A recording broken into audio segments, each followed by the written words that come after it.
1999, 2001 और 2002 में राजौरी और पुंछ में भी घुसपैठ कर आ चुका है और ये अपने कॉन्टैक्ट का इस्तेमाल आतंकी हमलों को अंजाम देने में कर रहा था। Bureau report, Republic Bharat. और चलिए इसी खबर पर चर्चा के लिए हमारे साथ रक्षा विशेषज्ञ जुड़ गए हैं। सबसे पहले मेजर संजय मेस्टन हमारे साथ जुड़ गए हैं। इसके अलावा मेजर समरपाल तूर हमारे साथ जुड़ गए हैं। इरशाद अहमद भी पाकिस्तान से हमारे साथ जुड़ गए हैं, लेकिन हमारे संवाददाता गुरसिमरन भी हमारे साथ बने हुए। सबसे पहले गुरसिमरन, आपके पास आते हुए, भारत का मोस्ट वांटेड आतंकी जो है वो पाकिस्तान में ढेर हो जाता है।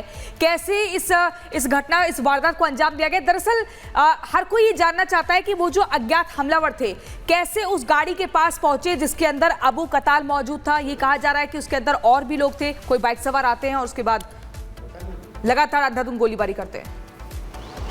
देखिए, आतंकी संगठन, देखिए आईएसआई को खुश करने के लिए आतंकी संगठनों में जो वर्चस्व की लड़ाई लगी हुई है, ये उसी का एक नतीजा था कि अज्ञात हमलावरों द्वारा जो है एक आतंकी कमांडर को मार गिराया गया है। लश्कर को एक बड़ा झटका इसलिए है क्योंकि लश्कर का गाजी मारा गया है, यानी कि जम्मू कश्मीर ऑपरेशंस का उसका चीफ अब इस दुनिया में नहीं रहा। जम्मू कश्मीर में लश्कर अब दहशत कैसे फैलाएगा, अब ये लश्कर के लिए एक बड़ा चिंता का विषय, और चिंता का विषय हाफिज सईद के लिए भी है, जिसकी जान पर भी लगातार खतरा जो है वो मंडरा रहा है। क्योंकि आतंकी संगठनों के वर्चस्व की लड़ाई का इतिहास अगर आप देखेंगे तो कई बड़े आतंकी हैं, जिसमें कि चाहे आप 26/11 के मास्टरमाइंड्स की बात करें या फिर उससे पहले भी 2006 के अटैक्स के मास्टरमाइंड्स की बात करें, हर एक आतंकी जो है वो मारा जा रहा है। आतंकी संगठन ही आतंकी संगठनों के दुश्मन बन गए हैं, क्योंकि अब पैसे का मामला जो है वो है, क्योंकि जो सबसे प्रबल दावेदार होगा, जिसका वर्चस्व होगा, उसे आईएसआई जम्मू कश्मीर में हालात खराब करने के लिए सबसे ज़्यादा पैसा देगी, और इसीलिए लगातार एक आतंकी संगठन दूसरे के कमांडर्स को मार रहा है। इसी चलते अब अबू कताल मारा गया है। अबू कताल, आपको बता दें, एक बड़ा नाम था, क्योंकि ये 1996 से 1999 के 3 साल, 99 के 3 साल और उसके बाद 2001 से 2003 तकरीबन 5 साल जो है जम्मू कश्मीर में आतंकी हमलों को अंजाम दे चुका है। घुसपैठ कर आया था और फिर एक्सफिल्ट्रेट कर वापस पाकिस्तान चला गया था।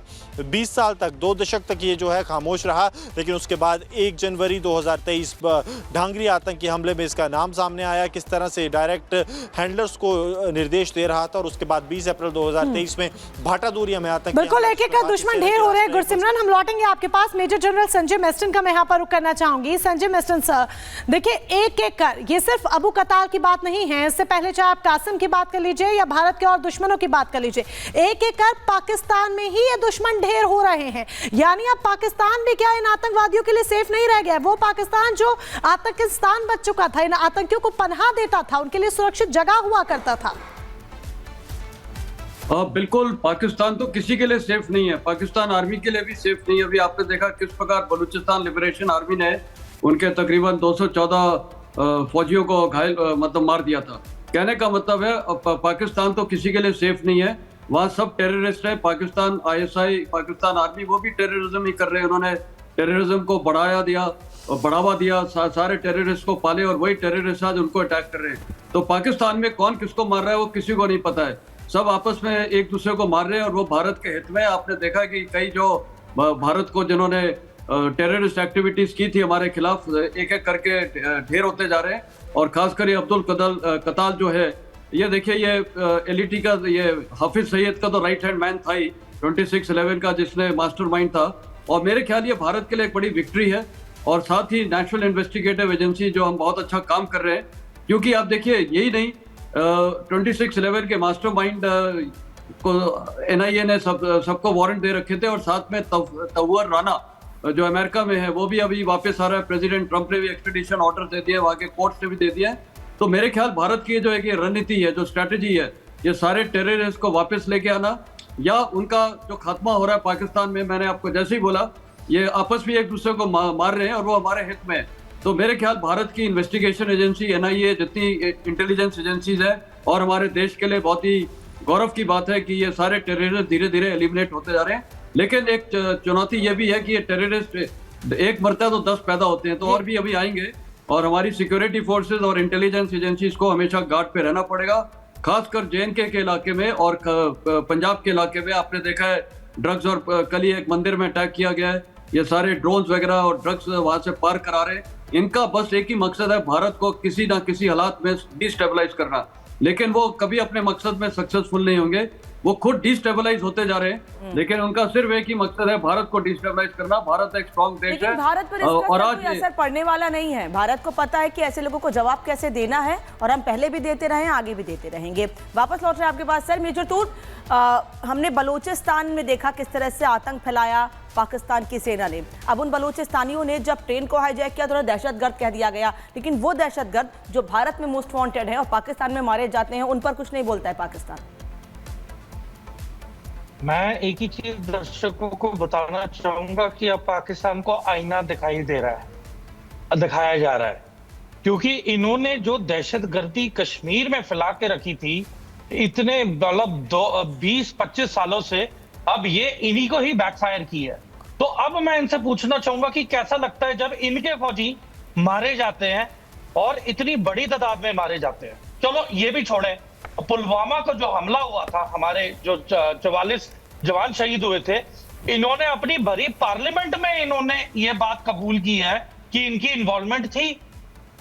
अब इतनी बेशर्मी के साथ अब तीसरा था कि उसामा बिन लादेन भी इनकी धरती पे मारा गया। आप कितनी बार अपने आप को छुपाएंगे? मैं एक ही चीज के तरीके मैं गाइड कर सकता हूं कि पाकिस्तान एस्टैब्लिशमेंट को अब लश्कर तैयबा की टॉप ब्रास को हटाना पड़ेगा। अब जैसे अबू कत्ल है, वो पाकिस्तान में जिया और रहमान से जाने जाते हैं, और यही शख्स 2002 से लेके 2005 तक पुंछ और रजौरी एक्सिस में इसने तबाही मचा के रखी थी इंडिया वाली साइड पे। तो देखिए ये बहुत ही ऐसी चीजें हैं। एंड ये कैसे पकड़े गए? ये अबू कत्ल ने पीपल्स एंटी फैसिस्ट फोर्स एक प्रॉक्सी ग्रुप शुरू की थी कि लश्कर तैयबा पे शक ना जाए, पर ये कहां पे फंसे? जिस तरीके से पीपल्स एंटी फैसिस्ट फोर्स ने जो गोप्रो के साथ वीडियोस बनाई, जो इन्होंने हमला करवाए रियासी पे और बाकी अन्य जगहों पे अभी पिछले साल, ठीक है, जम्मू में, तो जब इन्होंने ये वीडियोस अपलोड किए हैं, इनका इलेक्ट्रिकल सिग्नेचर इंटेलिजेंस एजेंसीज, ना कि सिर्फ हमारी पर फॉरेन अमेरिकन एजेंसीज को भी इसका इलेक्ट्रिक सिग्नेचर मिला, और इन्हें होम डाउन किया गया कि ये कहां से हरकतें कर रहे हैं, और ये ट्रैक हुए और अब जाके ये मारे गए हैं, और कल रात को मारे गए हैं। और सुनने में ये भी आ रहा है कि हाफिज सईद को अलग से किसी और लोकेशन पे उन पे भी एक जानलेवा हमला हुआ है, और वो रावलपिंडी के किसी हॉस्पिटल में एडमिट है, और रावलपिंडी को सील कर दिया गया है और मीडिया का ब्लैकआउट किया गया है। मेजर समरपाल तुर सर, महत्वपूर्ण बातों का आप जिक्र कर रहे हैं। अब जरा पाकिस्तान चलते हैं। PMLN नेता इरशाद अहमद हमारे साथ बने हुए हैं। इरशाद अहमद, जिस तरीके से पाकिस्तान को लेकर कहा जाता है, वो पाकिस्तान जिसकी सरजमी पर आतंकियों को पाला पोसा जाता है, वहीं पर अज्ञात हमलावर आते हैं और उन्हीं आतंकियों को ढेर कर देते हैं। वो आतंकी जो भारत के लिए मोस्ट वांटेड